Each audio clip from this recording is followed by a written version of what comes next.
Good evening and welcome to another edition of Friday Night Lights. I'm Jay Pushkar. Mike Fenner will join us in a moment. Following a 2-month break because of the COVID-19 outbreak, live NASCAR racing returns this weekend at Darlington. Ironically, May 15th is also National NASCAR Day, and the timing couldn't be any better as the organization restarts its 2020 racing schedule with the first Cup race since March. Sunday's Cup race is called the Real Heroes 400 and honors all frontline healthcare workers fighting COVID-19. The driver's name on the car will be replaced with the name of a healthcare worker. Even though spectators are not allowed to attend, the drivers are ready to provide excitement on the track. Well, it's exciting to get back, and I'm proud of NASCAR's effort to put everything in place for us to be as safe as possible and to put on a good show. And yes, it'll be disappointing that we won't have our fans there live at the racetrack, but I know they'll be there in spirit through our Fox telecast. There'll be millions of people watching, and all of us as drivers, as an industry, we can't wait to take that green flag and put on a good show. NASCAR returning to live racing this Sunday, May 17th on our sister station, Fox 66. Coverage begins at 2 p.m., followed by the Real Heroes 400, starting at 3:30. Mike, let's toss it over to you.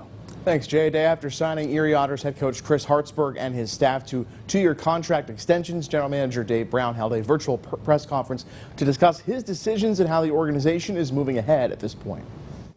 In extending head coach Chris Hartsburg as well as assistants B.J. Adams and Wes Wolf for an additional 2 years to stay with the Otters, general manager Dave Brown cites progress in year 3 from the staff that followed 4 straight 50-win teams, including a J. Ross Robertson Cup trophy. He likes the progress he's seen despite a tough rebuild the first 2 seasons following that championship run. You know what? We're probably gonna struggle dearly for 2 years, and you know, the hopes that we'd be back up on our feet in the 3rd year. And I think this past year, I think we made great leaps. After trades to acquire the likes of Anthony Sorelli and Warren Fogle, the organization made back in 2017 to win that championship. Brown is impressed with the staff's ability to maximize talents of guys like 10th round pick Chad Yetman and 13th rounder Max Golod, among others who have stepped into the spotlight. Anytime that, you know, I think how I looked at the job that the coaches did is, you know, we didn't have a lot of early picks, seconds, thirds, but how did you get the other guys when it came time for you know, redoing their contracts? It was a pretty easy decision. As far as moving forward, Brown says players have already been able to complete physicals virtually.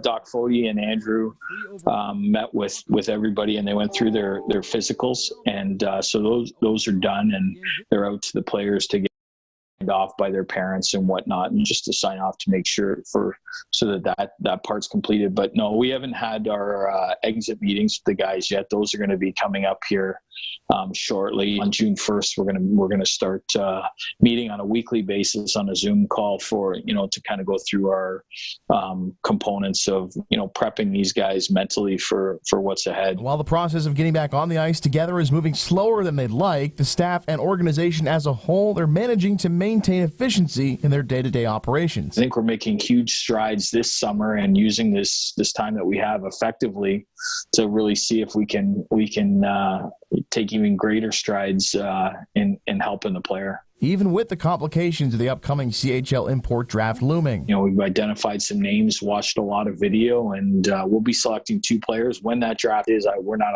100% sure.